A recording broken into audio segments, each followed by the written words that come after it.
నాకు ఉత్తరమిచ్చి ఉన్నావు. నేను నీకు కృతజ్ఞతాస్తుతులు చెల్లించెదను. ఇల్లు కట్టువారు నిషేధించిన రాయి మూలకు తలరాయి ఆయను. అది యెహోవా వలన కలిగినది. అది మన కన్నులకు ఆశ్చర్యము. ఇది యెహోవా ఏర్పాటు చేసిన దినము. దీని యందు మనము ఉత్సహించి సంతోషించెదము. యెహోవా దయచేసి నన్ను రక్షించుము. యెహోవా దయచేసి అభివృద్ధి కలిగించుము.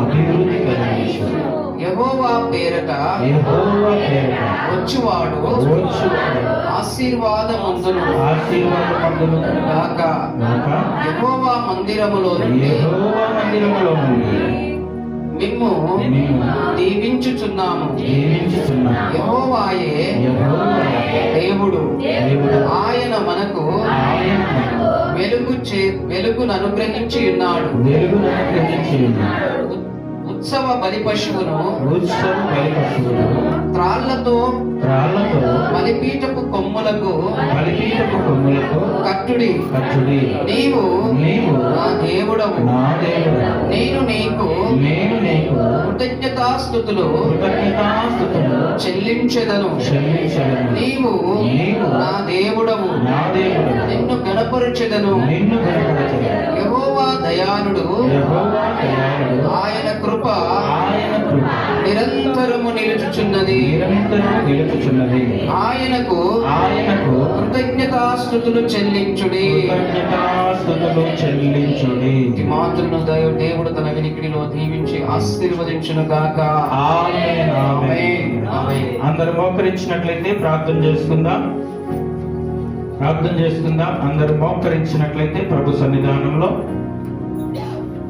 చెప్పబడిన సాక్ష్యమును బట్టి, చదవబడిన వాక్య పఠనమును బట్టి,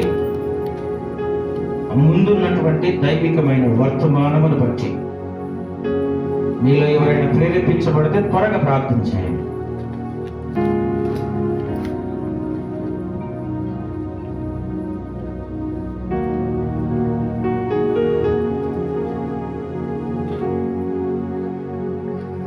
ప్రభు కృప మనతో ఉండును గాక. ఆమేన్. మంచిది. గడిచిన దినాలన్నీ దేవుడు చేసిన మేలను బట్టి దేవుని స్తోత్రాలు. కీర్తన 119వ కీర్తన 50వ వచనం. సమయం మనకు చాలా కొద్దిగా ఉంటుంది కనుక చాలా జాగ్రత్తగా మన దేవుని వాక్యాన్ని క్రమంగా మనం ధ్యానం చేసే వారమే ఉన్నాం. దేవుని స్తోత్రం. హల్లెలూయా. అందరు పక్కన ఒకసారి వందనాలు చెప్పుకున్నారా? వందనాలు చెప్పండి. 119వ కీర్తన 50వ వచనం చదువుదాం దేవుని వాక్యాన్ని. నీ వాక్యము నన్ను బ్రతికించి ఉన్నది. నా బాధలో ఇదే నాకు నెమ్మది కలిగించుచున్నది. ప్రార్థన. పరిశుద్ధుడా, ప్రేమ కనికరం గల తండ్రి, ఈ పరిశుద్ధ ఆదివార దినం ఈ పరిశుద్ధ మందిరంలో నాయన మా తండ్రి కూడుకొనున్నాం. ప్రభువా మీ స్తోత్రాలు. సియోనులో నుండి ఈ రోజు నాయన ప్రతి బిడ్డను మీరు ఆశీర్వదించే దేవుడు ఉన్నదని బట్టి కృతజ్ఞతాస్తుతులు. ప్రభువా మీకు వందనాలు, స్తోత్రాలు. మరి తండ్రి మనిషి జీవితంలో శ్రమలు, శోధనలు, ఇరుకులు, ఇబ్బందులు, బాధలు, కష్టాలు వచ్చినప్పుడు ఆదరించేవారు లేరని, ఓదార్చేవారు లేరని బాధపడే సమయంలో మీ వాక్కును పంపి మీరు ఆదరించి ఓదార్చి బలపరిచే దేవుడవై ఉన్నారు. అందుని బట్టి స్తోత్రాలు. ఈ దినం పరిశుద్ధుడా వందనాలు. మీ వాక్కు ద్వారా మమ్మల్ని ఆదరించి బలపరిచి స్థిరపరచమని ఈ పరిశుద్ధ ఆదివార ఆరాధనలో మీ కృప మాకు తోడే వచ్చి ప్రతి ఒక్క బిడ్డ మీదకి మీ ఆశీర్వాదాలు విడుదల చేయమని యేసు క్రీస్తు నామమున ప్రార్థిస్తున్నాం పరమ తండ్రి. ఆమేన్. హల్లెలూయా. పిల్లరా, చాలా మంది ఏమనుకుంటారంటే బాధ వచ్చినప్పుడు నన్ను సొంత వాళ్ళు ఆదరించడం లేదు అనుకుంటారు. ఏమనుకుంటారు? బాధ వచ్చినప్పుడు మా అక్క వచ్చి మందలియలేదు, మా తమ్ముడు వచ్చి మందలియలేదు, మా చెల్లె వచ్చి మందలియలేదు, వాళ్ళ ఇంట్లో కూడా నాకు ధైర్యం చెప్పలేదని లోకంలో చాలా మంది ఏమనుకుంటారు? బాధపడుతూ ఉంటారు. అయితే దేవుని వాక్యం సెలవిస్తుంది, నా బాధలో నీ వాక్యం ఏం కలగజేస్తుందంట? చదువు మరొకసారి. నెమ్మది కలగజేయచ్చు. నీ వాక్యము నన్ను బ్రతికించి ఉన్నది. అసలు వాక్యమే బ్రతికిస్తుందంట. దేవుని స్తోత్రం కలుగుగాక. ఎందుకు అనంటే వాక్యము ఆది యందు వాక్యము ఉండెను, వాక్యము దేవుని యొద్ద ఉండెను, వాక్యము దేవుడై. చాలా జాగ్రత్తగా గమనించండి. చాలా మందికి ఆదరణ లేక ఆత్మహత్యలు చేసుకుంటా ఉంటారు. ఏం చేసుకుంటారు? మొగుడు కొడితే కూడా బాధ అనిపించి ఆ అవమానం తట్టుకోలేక ఏం చేస్తారు? అప్పుడు వెళ్ళి ఊరేసుకొని చచ్చిపోతా ఉంటారు. కొంతమంది పురుగుల మందు ఆగి చచ్చిపోతా ఉంటారు. ఏం కరువైంది వాళ్ళకి? అప్పుడు ఆదరణ లేదు. అయితే క్రైస్తవ బిడ్డలమైన మనము ఏ బాధ వచ్చినా దేవుడు ఏం చేస్తాడంట? వాక్యము ద్వారా వచ్చి ఆదరిస్తాడంట. హల్లెలూయా. ఆయన నీ బాధ ఏదైనా సరే ఆయన వచ్చి ఆయన తన వాక్కును నీ కొరకు పంపి ఆ వాక్యము ద్వారా నేను ఆదరిస్తాను. ఎంతమంది చాలా సార్లు మీ జీవితాలు దేవుడు వాక్యమైన దేవుడు ఆదరించాడు? ఎంతమంది నమ్ముతున్నారు? వాక్యమైన దేవుడు వచ్చి ఆదరించాడా లేదా? వాక్యమే. ఒక్కొక్కసారి సంవత్సర ప్రారంభంలో తీసిన వాక్యం ద్వారా కూడా ఆ సంవత్సరం అంతా దేవుడు ఆదరిస్తాడు మనల్ని. నీ అన్న, నీ తమ్ముడు, నీ భర్త, నీ అక్క చెల్లెలు ఎవరు ఇవ్వలేరు ఆదరణ. వాక్యమైన దేవుడు నిన్ను అలాగే ఆదరించి ఏం కలుగజేస్తాడు? నెమ్మది. ఏం కలుగజేస్తాడు? నెమ్మది. చాలా మంది అనుకుంటుంటారు, బాగా బాధలలో ఉన్నోళ్ళు, ఏమ్మా ఎట్లున్నావు అని అడిగితే కొంచెం నెమ్మది ఉందమ్మా ఏమంటారు? కొంచెం వాళ్ళు వీళ్ళు వచ్చి చెప్పిన ధైర్యాన్ని బట్టి కొంచెము నెమ్మది ఉన్నదమ్మా. మనుషులు చేసేటువంటి ఆదరణ, ఓదార్పు కొంచెమే నెమ్మదిస్తుంది. కానీ దేవుని వాక్యము, మరి వాక్యమైన దేవుడు వచ్చి మనల్ని ఆదరించినప్పుడు ఎంతో అంటే శాశ్వత కాలం అంతా మన నెమ్మది కలుగుతుంది. దేవుని స్తోత్రం కలుగాక. నేను గడిచిన దినాల్లో ఒక మాట చెప్పాను. చాలా మంది, కొంతమంది వయసు చెప్పండి, ఎంతమ్మా నీ వయసు అంటే 50 సంవత్సరాలు అప్పుడు ఏం చెప్తా? 50 సంవత్సరాలు నాకని చెప్పారు. ఎందుకంటే తక్కువ ఉన్నాయేమో, అందుకే 40 సంవత్సరాలు 35 అనుకొని సిగ్గుపడతా ఉంటారు. అంటే వయసు పెరిగిందని. వయసు పెరిగితే ఏం పెరగాలని చెప్పాను? జ్ఞానం పెరుగుతుంది. అదే 119వ కీర్తన 100వ వచనం చూడండి. ఎన్నో బాధలు తట్టుకున్న వాళ్ళకు ఏం కలుగుతారంటే ఒక అనుభవ జ్ఞానం పెరుగుతుంది. నిజం చెప్పండి, వయసు పెరుగుతుంటే జ్ఞానం పెరుగుతుందా తగ్గుతుందా? పెరుగుతుందా తగ్గుతుందా? పెరుగుతుంది. రేపు నాడు నీ పిల్లల భవిష్యత్తు ఎట్లుండాలి, ఎసొంటోని చేతిలో నీ బిడ్డని పెట్టాలి, ఎసొంటోని ఎలాంటి ఇంటామని కోడలు తెచ్చుకోవాలి, ఇవన్నీ ఆలోచనలు వస్తాయి మన జీవిత అనుభవంలోంచి. నీ ఉపదేశములను నేను లక్ష్యము చేయుచున్నాను. కావున వృద్ధుల కంటే నాకు విశేష జ్ఞానము కలదు. చాలా మంది ఏమనుకుంటారు? పెద్ద మనుషులు, ముసలోళ్ళు ఇచ్చే ఆలోచనలు చాలా మంచివి. వాస్తవమే. నీతిమంతులైన ముసలోళ్ళు ఇచ్చే ఆలోచన చాలా మంచిది. ఎవరు? నీతిమంతులు. కృష్ణ బుద్ధిమంతులు, నీతిమంతులు, ఒక నీళ్లు బాగుండాలని ఆలోచన చేసేవారు ఇచ్చే ఆలోచనలు బాగుంటాయి. కానీ ఈ కాలంలో ముసలోళ్ళు కూడా దుర్మార్గ ఆలోచన చేస్తా ఉన్నారు. దేవుని స్తోత్రం కలుగాక. అది సచ్చే ముందు కూడా ముసలిది సచ్చే ముందు కూడా ఏం చేస్తుంది? కోడల్ని శపిస్తా ఉంటుంది. ఏం చేస్తుంది? కొడుకుని శపిస్తా ఉంటుంది. ఇంట్లో ఉన్న ఆయన పిల్లలు ఇట్టగాని అంటగానని శపిస్తా ఉంటారు. వయసు పెరిగింది కానీ ఏం పెరగలే? దైవ జ్ఞానం పెరగలే. కానీ ఇక్కడ ఉపదేశములు బాగా వింటుంటే ఏం పెరుగుతుందంట? వృద్ధుల కంటే జ్ఞానము పెరుగుతుందంట. దేవుని స్తోత్రం కనుక. పిల్లరా, జ్ఞానం చాలా మంచిది. జ్ఞానం ఎంత మంచిదంటే, ఇప్పుడు ఉదాహరణ చెప్తారు. ఎవరికైనా బాధ వచ్చినప్పుడు వాళ్ళకి నువ్వు ఏం చేస్తావు? మంచి ఆలోచన ఇచ్చి ఇట్లా ఉండి అట్లా ఉండని జాగ్రత్తలు చెప్తావు. అది దేవుని కూడా నచ్చుతుంది. దేవుని స్తోత్రం కనుక. దేవుని కూడా నచ్చి దేవుడు ఏం చేస్తాడంటే నీ కుటుంబాన్ని ఇంకా దీవిస్తాడు. ఎదుటి వారికి మంచి ఆలోచన ఇవ్వడం నేర్చుకోవాలి. దేవుని స్తోత్రం కనుక. ఏదైనా ఒక ఇంట్లో బాధలో ఉన్నారంటే వాళ్ళ గురించి ఆలోచించి ఏం చెప్పాలి వీళ్ళకి, ఎట్ట మంచి ఆలోచన ఏమైనా నేను ఇవ్వగలనా అని ఆలోచన చేసి ఆలోచన ఇవ్వాలి.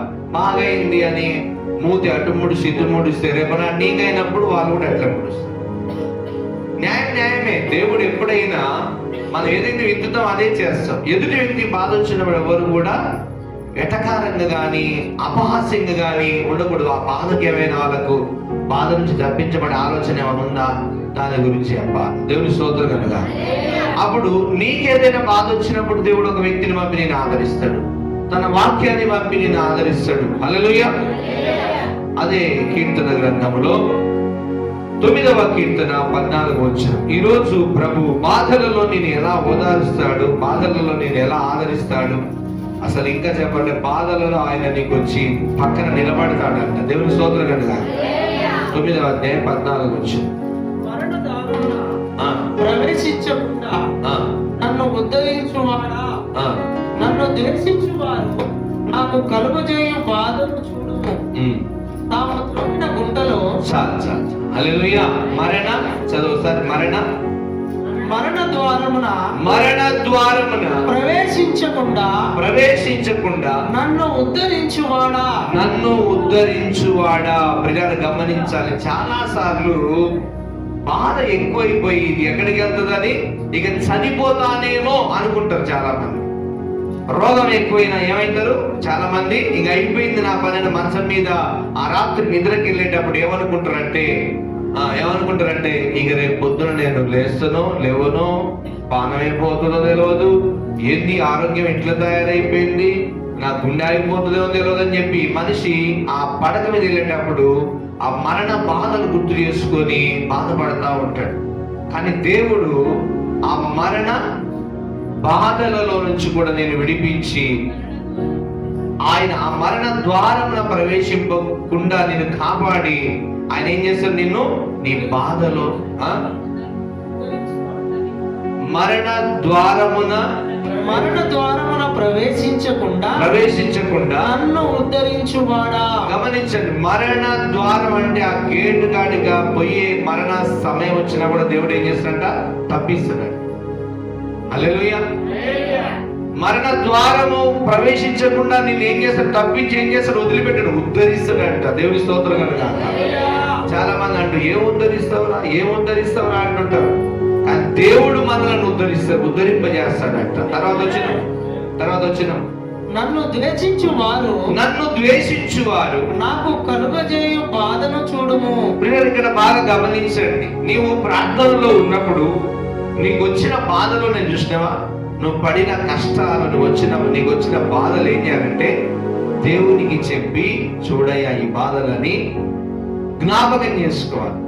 దేవుని దగ్గర ఏం చేయాలి, చూపియాలి బాధలు. అయ్యా మొగుడు ద్వారా వచ్చిన బాధలు చూడయ్యా, అయ్యా ఇంటి పక్క దాని ద్వారా వచ్చిన బాధలు చూడయ్యా, అయ్యా ఇంట్లో పిల్లల ద్వారా వచ్చిన బాధలు చూడయ్యా, అయ్యా ఇంట్లో కోడలు చేస్తున్న చిరాకు చూడయ్యా అని ఎట్లా చూపించుకోవాలంటే, చిన్న పిల్లల్ని ఎవరైనా కొడితే తల్లికాడికి వచ్చి వాడు చూయించుకుంటాడు. వింటున్నారు అందరూ? తల్లికాడికి వచ్చి ఏం చేస్తాడు, వాడు చూయించుకుంటాడు. ఎవరు చూయించుకుంటాడు, మమ్మీ ఇదిగో ఇక్కడ కొట్టిండు, మమ్మీ ఇదిగో చూడు దెబ్బ చూడు అని చెప్పి వాడు కాలు చేతులు చూపించుకుంటాడు. ఏం చేస్తాడమ్మా, కాలు చేతులన్నీ చూయించుకుంటాడు. ఏం చూయించుకుంటాడు, దెబ్బలు చూయించుకుంటాడా లేదా?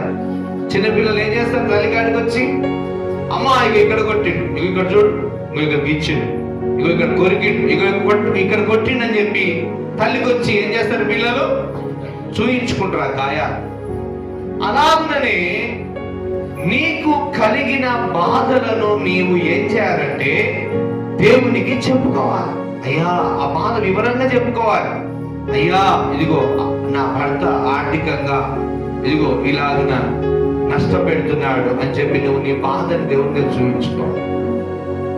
నిన్ను ద్వేషించే వాళ్ళేదైనా ఈ రోజుల్లో చెప్పాను కదా, బాగా జాగ్రత్తగా ఉండండి. మన కుటుంబాల కొరకు బాగా కాపుదల కొరకు ప్రార్థన చేయండి. మంచి పద్ధతి కూడా చూసి ఓరు అనే వారు ప్రజలు ఎక్కువైపోయినారు. నీ కష్టమే ఎవే తింటున్నావు, నువ్వు రెక్కలు ముక్కలు చేసుకొని రాత్రి మౌన కష్టపడి ఒక 100 రూపాయలు చేతికి రావాలంటే ఎంత బాధలో నాకు తెలుసు. దేవుని స్తోత్రం కనుక ఎన్ని ఊర్లు తిరగాలో, ఎన్ని అడుగులు వేయాలో, ఆ అడుగులు వేసిన తర్వాత చెమట గారి ఎంత మనం కష్టపడితే ఆ డబ్బులు మన చేతికి వస్తాయో అంత ఆశమాషి డబ్బు ఎవరి చేతికి రాదు. మోసాలు చేసిన దగ్గర తప్ప డబ్బు ఇలా కష్టపడి 50 జమ చేసి 100 జమ చేసి 200 జమ చేస్తే 500, 1000, 2000 ఇవన్నీ చాలా కష్టపడి సంపాదించుకుంటుంటే కూడా కొంతమంది ఏం చేయరు, ఓర్వలేరు.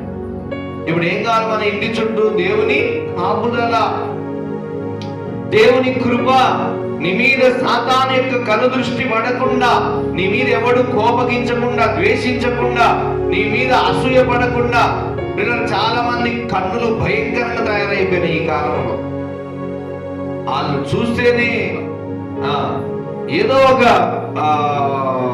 వ్యతిరేకమైంది, లేకపోతే ఏదో ఒక నష్టం జరిగేటువంటి కార్యక్రమాలు జరుగుతూ ఉంటాయి. కొంతమంది చూపు భయంకరంగా తయారైపోయింది కనుక ఆ దుష్టుని చూపు నుంచి, లేకపోతే ద్వేషించు వారి చేతుల్లోంచి కూడా తప్పించబడడానికి మనం ఏం చేయాలి? దేవుని కాపుదల అడగాలి. నీ ఇంటి చుట్టూ దేవుని కాపుదల అడగాలి. నీ గర్భమున దేవుడిచ్చిన పిల్లల చుట్టూ నీకు ఆ దేవుని కాపుదల కొరకు అడగాలి. ఏదో అందరితో పాటు కూర్చొని ఏదో తినేసి పిల్లలకి ఏదో ప్రార్థన. నీ తల్లిగా నీ బాధ్యత అది. దేవుని స్తోత్రం కలుగుగాక. తండ్రిగా నీ బాధ్యత. దేవుడు నీ గర్భం ద్వారా ఇచ్చిన పిల్లల కొరకు, వారి కాపుదల కొరకు, వారి చుట్టూ దేవుని కంచె కొరకు నువ్వు ఎప్పుడు ప్రార్థన చేస్తూనే ఉండాలి. నిద్ర లేచి మేలుకున్నప్పుడల్లా. ఒకరోజు గుర్తు చేశాను నేను, నీ కొడుకు కనబడితే ఆ కొడుకు కొరకు, కాపుదల కొరకు నువ్వు ప్రార్థన చేస్తూనే ఉండాలి మనసులో. దేవుని స్తోత్రం కలుగుగాక. హల్లెలూయా. నన్ను ద్వేషించువారు నాకు కలుగజేయు బాధను చూడుము అయ్యా. హల్లెలూయా. దేవునికి చెప్పాలి, అయ్యా ఇదిగో నన్ను ద్వేషిస్తున్నా, నన్ను చూసి ఓర్వలేకపోతున్నా, నన్ను చూసి ఊకే నిందలు మోపుతున్నారు నాయన, వారి యొక్క బాధ నుంచి నన్ను తప్పించు అని చెప్పి దేవుని కాపుదల అడగాలి. అప్పుడు దేవుడు మన ఇంటి చుట్టూ, మన పిల్లల చుట్టూ తన కాపుదలను వేస్తాడు. హల్లెలూయా. హల్లెలూయా. ఇవన్నీ చాలా జాగ్రత్తలు. కుటుంబం అంటేనే చాలా బాధ్యత కలిగింది. భార్యాభర్తలుగా అడుగులు వేస్తున్నారంటే ఆడేసేది 7 అడుగులు కాదు. ఆడేసే 7 అడుగులు సంతోషం. పోయినసారి నేను చెప్పాను, ఆ పెళ్లి పీటల మీద ఒకరినొకరు చూసుకొని నవ్వుకుంటా పుస్తకాడుతూ ఉంటాడు ఆయన. ఇంకెప్పుడు నవ్వుకుంటూనే ఉంచుతాడే మా ఆయన అని ఏమనుకుంటుంది. ఎప్పుడు అత్తగారింటి కాల్చి డబ్బు వచ్చినట్టు, ఎప్పుడు నాకు డబ్బు వస్తుంటుంది ఈడు అనుకుంటుంటాడు. అప్పుడు ఇచ్చేటప్పుడు బాగానే అత్తగారు ఇస్తా ఉంటారు. ఆ డబ్బులన్నీ వస్తే ఇది నా జీవిత బతుకు కాలం అంతా మా మామ ఇస్తూనే ఉంటాడు ఈడు అనుకుంటాడు. తర్వాత స్టార్ట్ అవుతుంది. పెళ్లి అయిపోయిన తర్వాత ఆ ఖర్చులు, అన్నదమ్ములని లెక్క పెట్టి ఖర్చులు, ఇన్ని అప్పు తెచ్చినావు, ఇది తెచ్చినావు అని చెప్పినప్పుడు అప్పుడు చిన్నగా స్టార్ట్ అవుతుంది. పని చేసి డబ్బు తెచ్చుకునేటోడు తేరుకుంటాడు, పని చేయకుండా తిరిగేటోడు అప్పులు అట్లే పక్క పెడతాడు. అప్పుడు ఆ 7 అడుగులు ఏదో వేసే ఆనందం, అదేదో సంతోషం. నేను చెప్తున్నాను, ఒక వ్యక్తికి పెళ్లి చేసి మనము తన జీవితం బాగుండాలంటే ఎక్కువగా దేవుని ఉపదేశాలు వినిపించాలి. దేవుని స్తోత్రం కనుక ఈ ఉపదేశాలతో ఏమైతుంది? వృద్ధుల కంటే జ్ఞానం వస్తుంది. జ్ఞానమే కదా కావాల్సింది. జ్ఞానం వస్తేనే కుటుంబం ఆశీర్వాదంగా, జ్ఞానం వస్తేనే కుటుంబంలో నష్టాలు జరగవు. చాలా మంది పిల్లలు తెలివిలేక నష్టాలు, బెట్టింగ్లలో డబ్బులు అక్కడిక్కడ లక్షలు పెట్టేసి మనొకడు ఊరేసుకుని చచ్చిపోయింది. మల్లెపల్లిలో ఏదో బెట్టింగ్లలో డబ్బులు పెట్టేసి లక్షలు అప్పులు అయిపోయి వాళ్ళు ఫోన్లు కొడుతూ ఉంటే ఆ ఫోన్లో తట్టుకోలేక వాడు ఊరేసుకుని చచ్చిపోయింది. ఏం లేదు. దేనికి వాడు అట్లా చేసుకున్నాడు? జ్ఞానం లేదు. ఏంటి? జ్ఞానం లేదు. అందుకే 100వ వచ్చిన 119 వచ్చిన మనం చూసాం, వృద్ధుల కంటే జ్ఞానము ఉపదేశములు వినడం ద్వారా వస్తుంది. ఇప్పుడు వాక్యం వినడం ద్వారా తెలివి వస్తుందా? తెలివి వస్తుందా? తెలివి తగ్గుతుందా? మీరు చెప్పండి. తెలివి వస్తుందా? తెలివి తగ్గుతుందా? ఎలా బ్రతకాలి, భార్యాభర్తలు ఎలా ఉండాలి, ఎలాంటి ఖర్చులు చేయాలి, ఏం చేయకూడదు, వృధాగా చేయకూడదు.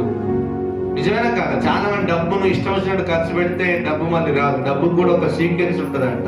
నువ్వు అవసరానికి వాడావా, మళ్ళీ నీ అవసరానికి దగ్గర డబ్బు వస్తుందంట. నువ్వు అనవసరంగా దుబారా చేసావా, మళ్ళీ ఆ డబ్బు దగ్గర రాదంట. చాలా సీక్రెట్, చాలా మంది తెలియదు. అవసరానికి వాడేటోడి దగ్గరికి వస్తూనే ఉంటుంది డబ్బు. అవసరం లేని వాటికి దుబారా ఖర్చులు పెట్టే వాళ్ళకి డబ్బులు రావు. డబ్బులు అవసరానికి రావు. అనవసరంగా ఖర్చు పెట్టే వాడికి అవసరానికి డబ్బు చేతికి రాదు. అంటే ఇప్పుడు దేనికి ఖర్చు పెట్టాలి? అవసరానికే ఖర్చు పెట్టాలి. అనవసరంగా ఖర్చు పెట్టే డబ్బు రాదు. చదువునాయ 100 కీర్తన ఒకసారి జ్ఞాపకం చేద్దాం. 110 కీర్తన 100. నీ ఉపదేశములను నేను లక్ష్యము చేయుచున్నాను. కావున వృద్ధుల కంటే నాకు విశేష జ్ఞానము కలదు. హల్లెలూయా. ఏం కలగాలి? ఉపదేశాలంటే ఏమొస్తుందంట? విశేష జ్ఞానం. ఏ జ్ఞానం? పండు ముసలోడి కంటే ఎక్కువ జ్ఞానం నీకు వచ్చేస్తుంది. ఆ జ్ఞానంతో నువ్వేం చేస్తావు? కొన్ని కుటుంబాలు ఎంత జాగ్రత్తగా బ్రతకాలో వాళ్ళకి ఆలోచనలు ఇస్తావు. కొన్ని జీవితాలు పాడైపోకుండా వారికి కావాల్సిన జాగ్రత్తలు చెప్తావు. హల్లెలూయా. ఎవరైనా తప్పుదో పోతుంటే అరే బాబు ఇటు ఇది మంచి మార్గం కాదని వివరిస్తావు. దేనివల్ల? ఉపదేశాలు దేవుని వినడం ద్వారా జ్ఞానం ఎక్కువ వస్తుంది. జ్ఞానం ఎక్కువ రావాలా వద్దా? జ్ఞానం ఎక్కువ కావాలా వద్దా? ముందున్న కాలంలో స్త్రీల గురించి చక్కగా స్త్రీల కొడుకులో నేను కొన్ని వివరిస్తాను. స్త్రీలు, జ్ఞానం కలిగిన స్త్రీలు ఎలా ఉంటారు, జ్ఞానం లేని వాళ్ళు ఎలా ఉంటారు.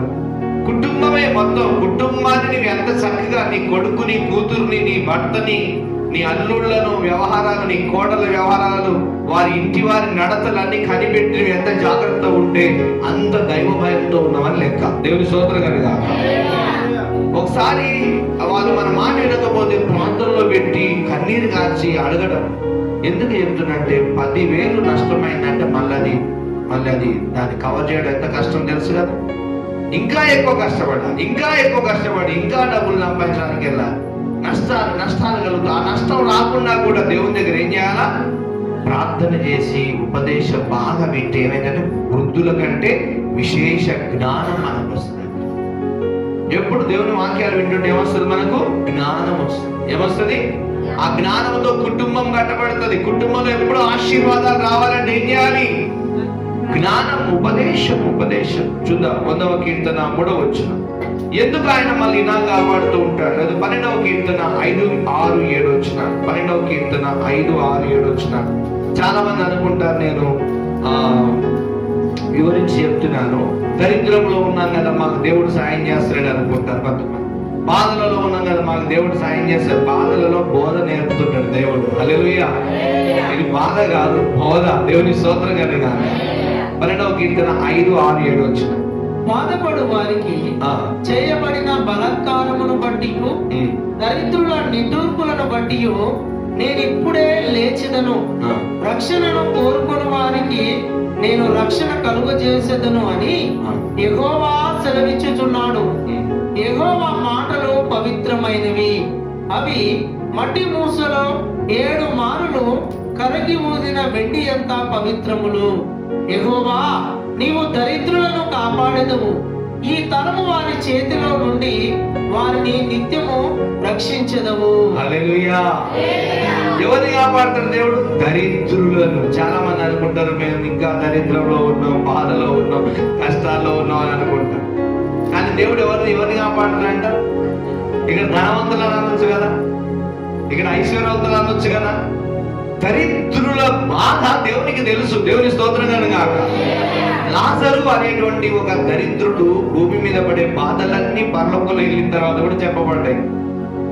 అతను ఒక ధనవంతుని ఇంటి ముందుంటే అతను ఆ రొట్టె ముక్కలకు ఆశిస్తే కూడా రొట్టె ముక్కలు ఇవ్వలేని ధనవంతుడని దరిద్రుడి గురించి రాయబడింది. దరిద్రులను ఏం చేస్తాడంటే దేవుడు? కాపాడేదవు. యెహోవా నీవు దరిద్రులను కాపాడేదవు. తర్వాత ఈ తరము వారి చేతిలో నుండి వారిని నిత్యము రక్షించదము. గట్టి చెప్పడం ప్రమాణపడతాడు. దరిద్రులను కాపాడుతాడు, దరిద్రులను రక్షిస్తాడు. ఎవరి చేతిలో వచ్చి? నువ్వు విశ్వాసములో ఉంటే నువ్వు ఎంత దరిద్రములో ఉన్నా, ఎంత కష్టములో ఉన్నా, ఎంత కృంగిపోయి ఉన్నా, ఈ లోకంలో ఉన్న బడాయిగాలు ఉంటారు కదా, వీళ్ళకి ఏం తెలియదు. బాగా గుర్తుపెట్టుకుని నీకు మంచి ఫైనల్ మాట చెప్తున్నా. నీ ఇంటి పక్కన ఉన్న వారు దేవుని ఎరగని వారు, దేవుని గురించి తెలియని వారు, దేవుని గురించి ఆలోచించని వారు ఎంతసేపు లోకంలో ఉన్న బడాయి చేస్తుంటారు. వాళ్ళని దేవుడు ఏమంటాడు ఇక్కడ? ఈ తరము వారిలో, ఈ లోకం గురించి దుష్టులు, లోకులు ఎంతసేపు డబ్బు కానీ ఆత్మజ్ఞానం ఉన్న వాళ్ళ దగ్గర ఎప్పుడైనా నిన్ను పిలిచి నీ ఆత్మ గురించి ఆలోచించిన అని చెప్తారా వాళ్ళు? ఎప్పుడు చెప్పరు. నీ ఆత్మ జ్ఞానం గురించి ఏమైనా ఆలోచన ఇస్తారా వాళ్ళు? ఎప్పుడు ఇవ్వరు. ఎంతసేపు వాళ్ళకి ఏంటిది? మంచి బట్టలు వేసుకోవాలా, ఇల్లు కట్టుకోవాలా, బంగ్లా కట్టుకోవాలా, అన్ని కట్టుకోవాలా, ఇక చాలా బడాయిగా బ్రతకాలా. అసలు జీవితం అంటేనే బడాయితో సంబంధమైంది. బాగా చాలా అందంగా తయారైతా ఉండాలా.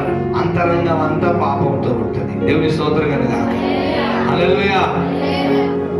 అందం బాగానే ఉంటుంది, అంతరంగం అంతా పాపం. అలాంటి వాళ్ళు దేవునికి ఇష్టమా? వాళ్ళని ఏమంటున్నాడు దేవుడు? ఈ తరము వారి చేతిలో నుండి దరిద్రులు ఏం చేస్తున్నాడు? దేవుడు రక్షిస్తాడు. ఇప్పుడు దరిద్రములో ఉన్నప్పుడు కూడా దేవుడు ఏం చేస్తాడు? వచ్చి కాపాడుతాడు. దేవుని స్తోత్రం కనుగాక. ఒకవేళ నీ జీవితంలో ఎప్పుడైనా ఏదైనా దరిద్రం అంటే ఆర్థిక ఇబ్బందులు, కొంతమందికి అదొక దరిద్రం, కొంతమందికి అనారోగ్యం. డబ్బు ఉంటుంది కొంతమందికి, కానీ ఆరోగ్యం బాగుండక మంచం పట్టేస్తారు. వాళ్ళకు కూడా అనారోగ్య స్థితిలో ఉన్నప్పుడు అది ఒక దరిద్రపు స్థితిలోకి వెళ్ళిపోతుంది. డబ్బు ఉంటది, ఆరోగ్యం బాగుంటది, ఇంట్లో మనశ్శాంతి ఉండదు, అదొక దరిద్రం. అయితే దేవుడి మీద ఆధారపడే వారికి దేవుడు ఏం చేస్తాడ? ఆ దరిద్రపు స్థితిలో కూడా వచ్చి దేవుడు కాపాడుతాడు. హల్లెలూయా. నిన్ను చూస్తే ఏంది ఎప్పుడు వెనుకాడు రూపాయి ఉండదు, ఏంది దరిద్రం అని అంటుంటారు, కానీ ఆయన మనల్ని కాపాడుతూ రక్షిస్తుంటాడు. దేవుని స్తోత్రం కనుక హల్లెలూయా. ఇంకొక వచనం చూద్దాం మనం. 100వ కీర్తన 3వ వచనం. ఎందుకు ఆయన అలాగనే కాపాడుతూ ఉంటాడంటే ఆయనే కదండి మనల్ని సృష్టించింది. 100వ కీర్తన 3వ వచనం. యెహోవాయే దేవుడని తెలుసుకొనుడి. ఆయనే మనలను పుట్టించెను.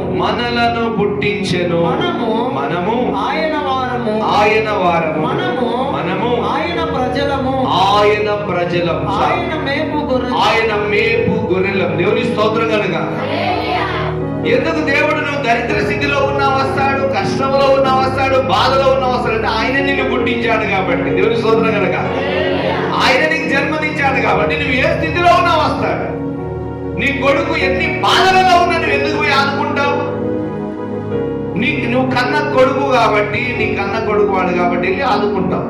ఇది ఇప్పుడు మనల్ని దేవుడు కష్టములో, దరిద్రములో, నిష్ఠూరములలో, నిందలలో వచ్చి ఆయన మనం ఆదరిస్తాడంటే ఆయన మన జన్మనిచ్చినాడు కాబట్టి. దేవుని స్తోత్రం కనుక హల్లెలూయా.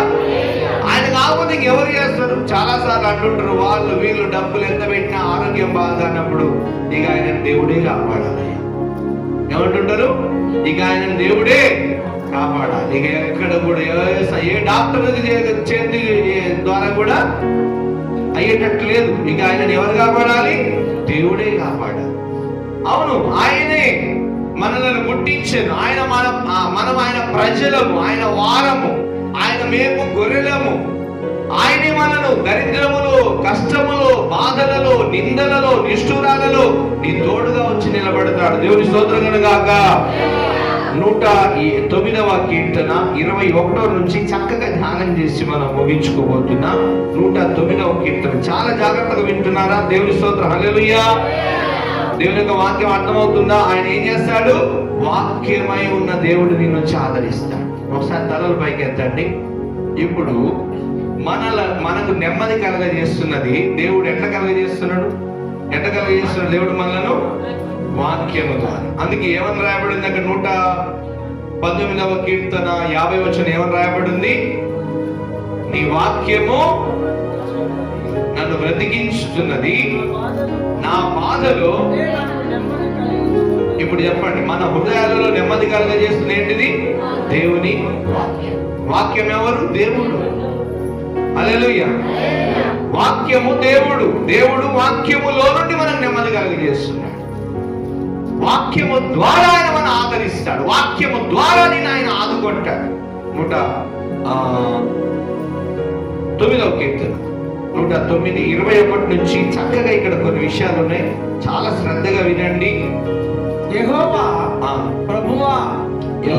ప్రభువా నీ నామమును బట్టి నాకు సహాయము చేయుము. హల్లెలూయా. నువ్వు అడగాలి, ఏ బాధ రాని నీ జీవితంలో, ఏ కష్టము రాని నువ్వేమడగాలంటే, అయ్యా నేను నీ బిడ్డనయ్యాను కదా, నీ నామమును బట్టి నాకు సహాయము చేయి నాకు ఇప్పుడు అని అడగా. నీకు ఏ సహాయం కావాలన్నా చేస్తాడండి దేవుడు. దేవుని స్తోత్రం కనుగాక. నీకు ఏ సహాయం కావాలని చేస్తాడు. ఎందుకు? ఆయనే మనలను సృష్టించెను. అందరూ అనండి, ఆయనే మనలను పుట్టించెను. మనము ఆయన వారము, మనం ఆయన ప్రజలము, ఆయన మేము గొర్రెలము. వాక్యమైన దేవుడు మనం ఆదరిస్తూ ఉంటాడు. హల్లెలూయా. చదువుదాం 21వ వచనం. యెహోవా నా ప్రభువా, నీ నామమును బట్టి నాకు సహాయము చేయుము.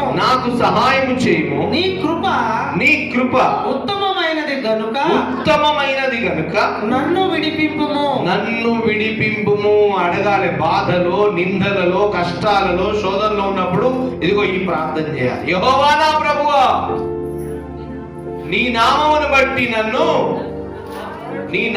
బట్టి నాకు సహాయము చేయుము. ఇదిగో ఈ బాధలో ఉన్నా నన్ను విడిపించు అని ప్రభుని అడగాలి. ఎట్లా అడగాలి? బిడ్డ వచ్చి తల్లిని అడిగినట్టు, కొడుకు పోయి తండ్రిని అడిగినట్టు అడగాలి. దేవుని స్తోత్రం కనుగాక. చదువుదాం. నేను దీన దరిద్రుడను. దరిద్రత కాదంట, దీన దరిద్రంలోకి వెళ్ళిపోయానయ్యా, నా వల్ల కావడం లేదయ్యా. దీన దరిద్రత అంటే ఎక్కడి నుంచి కూడా రూపాయి దొరకదు. కొంచెం టైం సెల్ ఇవ్వండి ఆయన, నా సెల్లో టైం కనబడతలేదు. సెల్ ఇవ్వండి. దీన దరిద్రుడను. ఏమైపోయాను? దీన దరిద్రుడ, కఠిన దరిద్రుడను. ఏం చేయాలి ఇప్పుడు? నాకు సహాయం చేయి, విడిపించు. దేవుని స్తోత్రం కనుగాక. ఎందుకు? నీవే కదా నన్ను పుట్టించింది. ఎక్కడున్నావు ఇప్పుడు? దీన దరిద్రములో ఉన్నవాడు కూడా దేవుని దీవెనలు పొందుకోవచ్చు. గట్టిగా చెప్పలు కొట్టే ప్రభుత్వం పట్ల చెప్పాను కదా. చాలా మంది లోకములో దరిద్ర స్థితికి వెళ్ళిపోయి ఎక్కడ సహాయం దొరకడం లేదని ఊరేసుకొని చచ్చిపోవడా. దేవుడు చేయడా? పుట్టించిన దేవుడే కదా. దేవుడు ఏమంటాడు? నేను దీన దరిద్రుడను, నా హృదయము నాలో గుచ్చబడి ఉన్నది. సాగిపోయిన నీడ వలె నేను క్షీణించి ఉన్నాను. మిడతలను పారదోలునట్లు నన్ను పారదోలుదురు. ఉపవాసము చేత నా మోకాళ్ళు బలహీనమాయెను.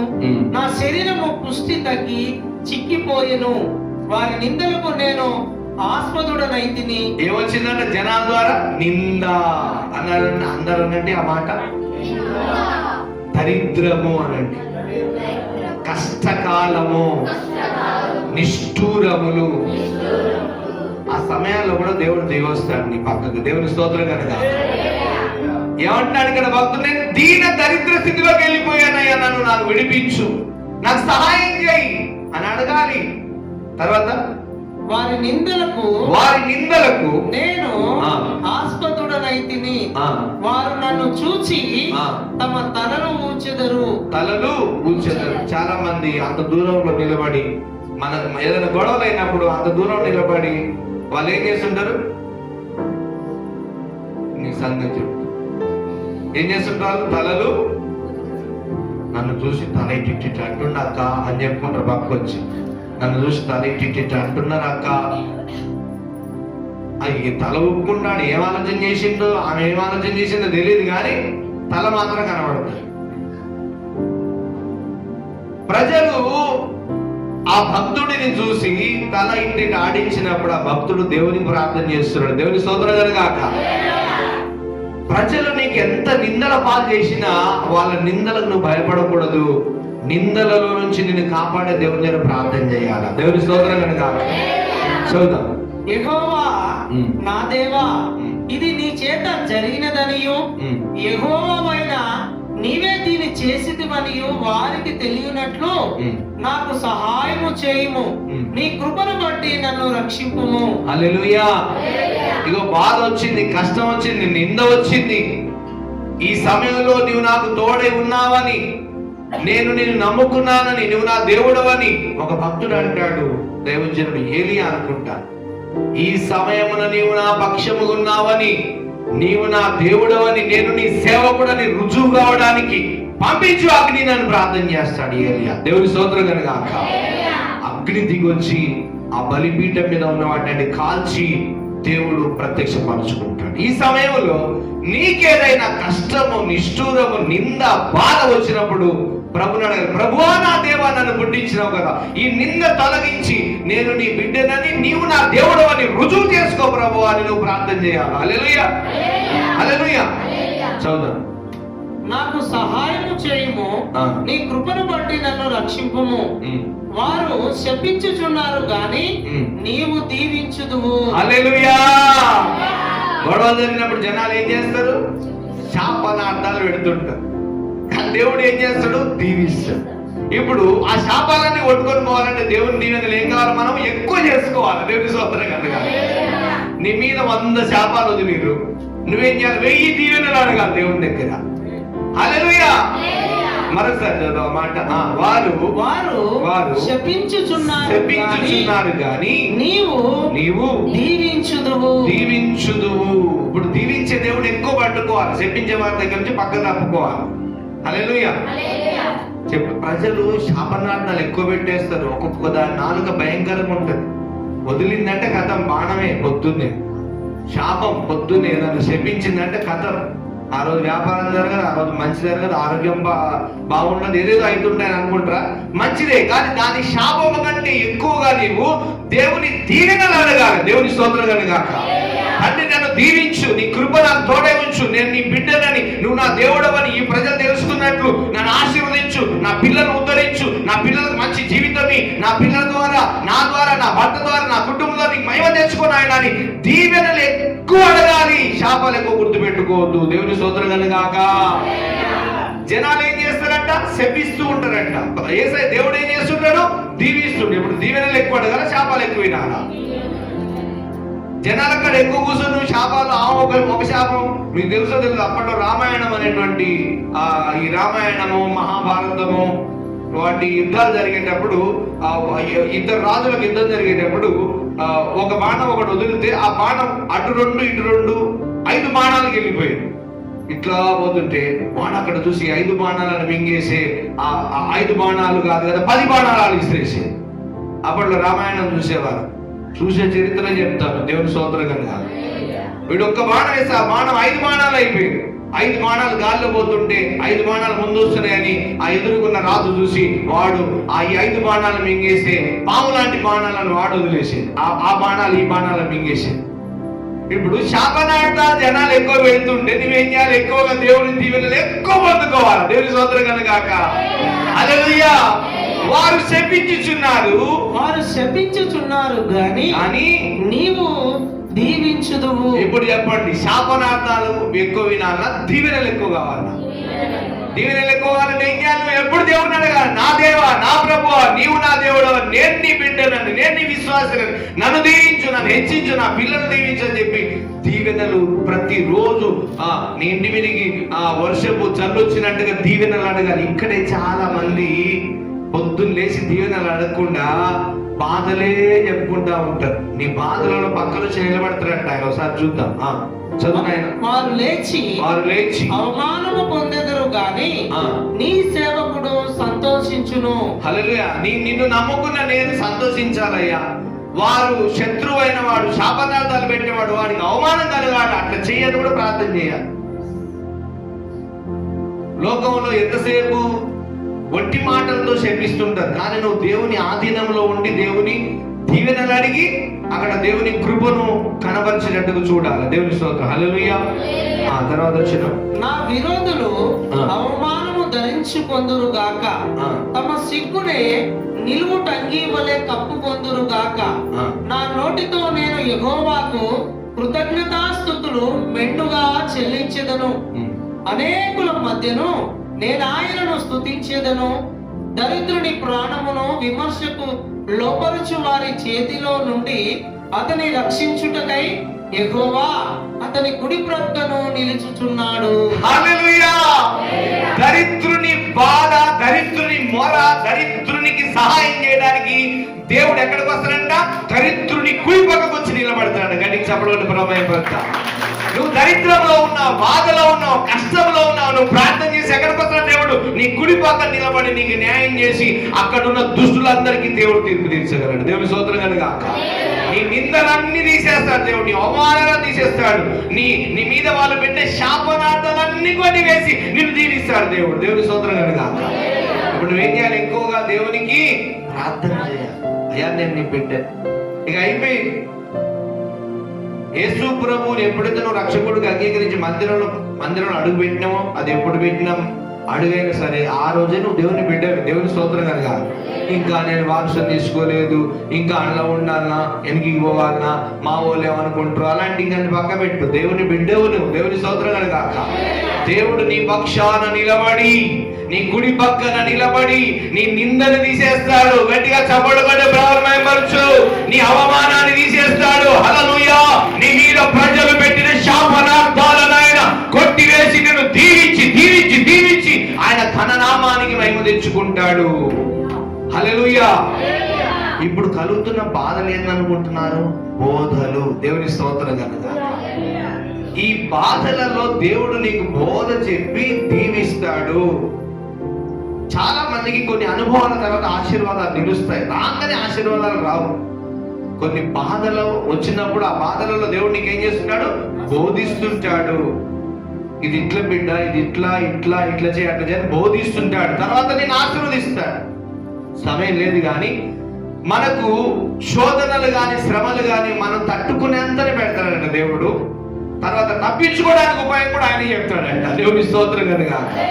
హల్లెలూయా. యోబు ఒక మాట అంటాడు. యోబు గ్రంథం 5వ అధ్యాయము 17వ వచనం ఒకసారి. 17, 18, 19. యోబు, దేవుడు గద్దించు మనుష్యుడు ధన్యుడు. కాబట్టి ఇప్పుడు దేవుడు మనం ఏం చేస్తుంటాడు? అప్పుడప్పుడు గద్దిస్తూ ఉంటాడు. నువ్వు ధన్యుడవు. గట్టిగా చప్పట్లు కూడా ప్రారంభపరచు. నీ అత్త నిన్ను గద్దించకపోవచ్చు, నీ మామ నిన్ను గద్దించకపోవచ్చు, నీ భర్త నిన్ను గద్దించకపోవచ్చు, కానీ దేవుడే నిన్ను గద్దించినప్పుడు ఏం చేస్తామంటే దేవుడు నీకు ధన్యత కలగజేసినట్టు లెక్క. ఎందుకంటే దేవుని మార్గంలో నువ్వు ఎలా నడవాలో దేవుడే నేను ఏం చేస్తుంటాడు? గద్దిస్తుంటాడు. ఏదో తప్పు చేయడానికి వెళుతున్నప్పుడు దేవుడు గద్దిస్తాడు. ఏదో పాపపు పని అక్కడ కనబడినప్పుడు నువ్వు దురాలోచన చేస్తున్నప్పుడు దేవుడు గద్దిస్తాడు. దేవుని చేత దేవుడు గద్దించు మనుష్యుడు ధన్యుడు. కాబట్టి సర్వశక్తుడకు దేవుని శిక్షను తృణీకరింపకము. చూసారా? దేవుడు ఏం చేస్తున్నట్ట? శిక్ష. అందరనండి, శిక్ష వేరు, శిక్షణ వేరు. హల్లెలూయా. శిక్షణ అంటే ట్రైనింగ్. మనమందరము శిక్షణలో ఉన్నాం. దేంట్లో ఉన్నాం? ఆత్మీయ యాత్ర అనే శిక్షణలో ఉన్నాం. పిల్లగా నువ్వు ఇక్కడ కూర్చున్నా నీకు కావలసిన వాక్యం ఏదో దేవుడు చెప్తాడు. వేల మందిలో పోయి కూర్చున్నా నీకు కావలసిన వాక్యం ఏదో దేవుడు మాట్లాడతాడు. హల్లెలూయా. ఇప్పుడు దేవుడు మనకి ఏం నేర్పుతున్నాడు? శిక్షణ. జీవిత యాత్రలో ఎలా బ్రతకాలో దేవుడు ఒక శిక్షణ ఇస్తున్నాడు. శిక్షణలో ఉంటాయి. కుటుంబ మిషన్ ఏమంటే వస్తుందా? ఎన్నిసార్లు తింటుంటున్నావు నిన్ను? ఏ మనిషి ఎన్నిసార్లు చెప్పినా దారం ఇట్లా పెట్టి ఇటు నుంచి పెట్టవు దారం. అది కొంచెం ఆ చిన్నది రింగ్ నింపినాక కాలుతుందో కాబట్టి ఫస్ట్ ఏదో కింద సూదిలో పడతావు, తిడుతూనే ఉంటారు. అది తిన్నప్పుడు అదేంటిది? శిక్షణే కదా అది. ఆ కుట్టు కూడా సరిగ్గా కుట్టకపోతే తిరిగి ఏ మనిషి ఎన్నిసార్లు చెప్పాలి నీకు అని అంటే అది తప్ప కాదు. అట్లా అనడం తప్ప కాదు. నీ మంచికి తొందరగా నువ్వు నేర్చుకోవాలి. ఇప్పుడు దేవుడు నిన్ను గద్దిస్తూ ఉన్నప్పుడు దేనికి గద్దిస్తున్నట్టే నీ ఆత్మీయ జీవితం త్వరగా చక్కపరుచుకో. దేవుని స్తోత్రం కనుగాక. నీ ప్రార్థనా జీవితం, నీ విశ్వాసం, నీ పరిశుద్ధత, నీ నీతి అన్ని విషయాలు చాలా జాగ్రత్త కలిగి ఉండని పదే గద్దిస్తుంటాడు ఆయన. హల్లెలూయా. చదువు. దేవుడు గద్దించు మనుష్యుడు ధన్యుడు. కాబట్టి సర్వశక్తులకు దేవుని శిక్షను తృణీకరింపకము. దేవుని శిక్షను ఏం చేయదంట? ఆయన నేర్పుతుంటాడు. ఆయన గాయపరిచి గాయమును కట్టును. ఒకవేళ నీకు గాయం అవుతుంది శిక్షణలో. చిన్నపిల్లలకు తెలుస్తుంది ఆ బాధ. సైకిల్ దొక్కేటప్పుడు దెబ్బలు తగులుతాయి, మోకాలు జిప్పలన్నీ పగిలిపోతాయి. ఎలా శ్యామ్ పగిలినా నీకు? దెబ్బలు తగిలినాయా? దెబ్బలు తగ్గుతాయి సైకిల్ దొక్కే పిల్లలకి. వాడు తొక్కేస్తా అని చెప్పి సైకిల్ ఎక్కి టకటక దొక్కుతాడు, అటు పోయి ఇటు పోయి కింద పడతాడు, మమ్మీ అని వచ్చి ఏడుస్తాడు. ఏమైందిరా? కాలు దెబ్బతాయి. సర్లే ఏం కాలేదు మమ్మీ, ఏదో ఆయింట్మెంట్ పూసి ఇచ్చేస్తాడు. గాయం అవుతుంది. శిక్షణలో గాయాలు అవుతాయి. దేవుని స్తోత్రం కనుగాక. నీ హృదయం గాయపరచబడుతుంది, కానీ ఆ గాయాన్ని కట్టేది కూడా దేవుడే. తర్వాత ఆయన గాయము చేయును, ఆయన గాయము చేయను. ఆయన చేతులే స్వస్థపరచును. ఆయన చేతులు ఏం చేస్తాడు? ఆ గాయాన్ని స్వస్థపరుస్తాయి. తర్వాత 6 బాధలలో నుండి శ్రద్ధగా ఆయన వింటున్నారా? నిన్ను విడిపించును. ఎంతమంది వింటున్నారు? చక్కగా వింటున్నారా? అక్కడ చెప్పబడే వాక్యం అక్కడ చదివేటప్పుడు కూడా విన్నారు. 6 బాధలలో నుండి 6 బాధలలో నుండి ఆయన నిన్ను విడిపించును. గట్టికి చెప్పలు కొట్టండి. ఎన్ని బాధలు? ఎన్ని బాధలు? ఎన్ని బాధలు రాని దేవుడు నిన్ను కాపాడుతాడు. ఆయన ఏం చేస్తాడంట? 6 బాధలలో నుండి ఆయన నిన్ను విడిపించును. నిన్ను విడిపిస్తాడు. 7 బాధలు కలిగినను 7 బాధలు కలిగినను నీకు నీకు ఏ కీడును తగునదు. ఏ కీడును. హల్లెలూయా. ఇప్పుడు చెప్పండి, బాధలలో దేవుని వాక్యాలు వింటే ఏమొస్తుంది? నెమ్మది. నీ వాక్యము నన్ను బ్రతికించుచున్నది, నా బాధలలో ఇదే నాకు నెమ్మది కలిగించుతుంది. ఇప్పుడు హాస్పిటల్లో ఆయింట్మెంట్ కంటే విలువైంది దేవుని వాక్యం. దేవుని స్తోత్రం కనుక. నీ డాక్టర్ కంటే విలువైన వాడు పరమ వైద్యుడు. దేవుని స్తోత్రం కనుక. ఏం వినాలి? బాధ వచ్చినప్పుడు వచ్చి వాక్యం వినాలి. బోధ నేర్పింపబడుతుంది. శిక్షణ ఇస్తాడు దేవుడు. డ్రైవింగ్ నేర్పబడిన శిక్షణ కేంద్రాలు, కుటుంబీసి నేర్పబడిన శిక్షణ కేంద్రాలు, పరిశుద్ధ గ్రంథములో నుంచి దేవుడు మాట్లాడి మందిరంలో నీకు ఏం నేర్పుతున్నాడు? ఆత్మీయ యాత్రలో శిక్షణ నేర్పుతున్నాడు. దేవుని స్తోత్రం కనుక. చాలా విలువైన మాటలు ఉన్నాయి పరిశుద్ధ గ్రంథంలో. తెలుసుకోవాల్సిన చాలా ఉన్నాయి. చూడండి, 6 బాధలు కలిగిన దేవుడు తప్పిస్తాడు. నీ దరిద్రములు ఆయన నీకు తోడుకుంటాడు. ఏం చేస్తాడంట? దరిద్రులను కాపాడడానికి ఆయన కుడి పక్కన వచ్చి నిలబడతాడు. గట్టికి చెప్పడు కూడా బ్రహ్మ. ఇప్పుడు ఏం బాధ? నీకు 6 బాధలు కలిగినా నీకు ట్రైనింగ్ అవుతుంది. 7వ బాధ ఆయన తప్పిస్తాడు. నీ కుడి పక్కనే ఉంటాడు ఆయన. అందుకే సైకిల్ నేర్పుతున్నాడు తండ్రులు పక్కనే ఉంటారు. అంగట్లో నీ కొడుకును కుడి చేయి పట్టుకొని పోతుంటావా లేదా? అని కుడి చేయి పట్టుకొని ఉంటావు కదా. అంగట్లో నీ పిల్లలు తీసుకొని పో. చిన్న పిల్లల్ని ఏం చేస్తున్నా అని చేయి పట్టుకున్నాడు. ఇప్పుడు దేవుడు నిన్ను వదులుతాడా ఈ యాత్రలో? హల్లెలూయా. మోకరించిన దేవుడి మా వాక్యాన్ని దీవించును. మోకరించండి. తీర్మానం చేసుకోండి విన్న వాక్యాన్ని బట్టి. ప్రభువా, ఒక్కొక్కసారి బాధలు కలిగినప్పుడు నేను అయ్యా నిన్ను తృణీకరించి ద్వేషించాను ఆయన, నన్ను క్షమించు ప్రభువా. అయ్యా ఈ ఆత్మీయ యాత్రలో ప్రభువా ఈ యొక్క బోధ నాయన అయ్యా మా బాధలకు నెమ్మది కలగజేసేటువంటి బోధని ఈ రోజు గ్రహించినాను. యేసయ్య నీకు స్తోత్ర. హల్లెలూయా. నిలుమోకాలయ్యా. అందరూ యేసు నామములో నిలుమోకాలు వేయుదురుగాక. సర్వ శరీరాలకు దేవుని శక్తి దిగి వచ్చును గాక. ఎవరిస్తున్నారా? నిలుమొక్కలేయాలా? నిలుమొక్కాలి. హల్లెలూయా, హల్లెలూయా, హల్లెలూయా, హల్లెలూయా. అందరూ